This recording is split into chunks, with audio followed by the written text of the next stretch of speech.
I'm really doing it. I'm flying. I'm nervous, but I'm doing it."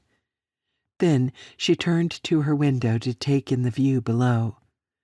"It's so pretty down there. Where are we?" "I think we're over the Catskill Mountains," Logan said. "Oh, I've got to take a picture."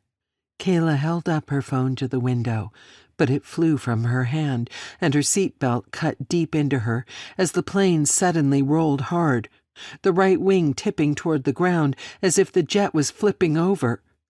Bodies bumped over seats as people not belted were tossed to the right wall, along with laptops, backpacks, and purses, amid shrieks and loud bangs as items thudded and hammered in the overhead bins. The service trolley crashed into passengers in the right rows, spilling hot coffee and raining down cans of soda and juice. The jet froze with its wings in a 12 and 6 o'clock position. Kayla clawed at Logan, locking her arms around him as people screamed, cursed, and prayed. Then the plane lurched hard to the left, with the left wing pointing directly to the earth.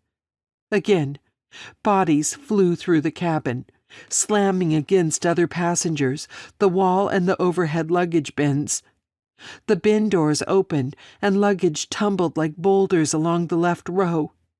Logan reached out to grab an older woman who'd fallen into them, but she slipped from his grip as the jet suddenly rolled right until it was almost level.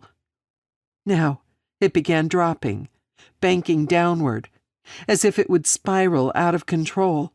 Passengers yelled and screamed, some calling out to God, before the crew regained control and finally leveled the plane. "Please, please, let this be over," Kayla whispered through her tears. In the aftermath, the attendants, despite being hurt and bleeding, took charge. Even as the sounds of crying and moaning passengers filled the plane, people began helping each other.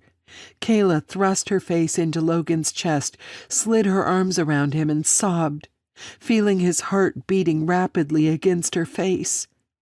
Logan held her tight as the jet resumed a smooth flight. Kayla prayed for the plane to land. "Get us back on the ground. Please, God, get us back on the ground." Her cheek twitched as something wet and warm splashed on her skin. One drop, then another.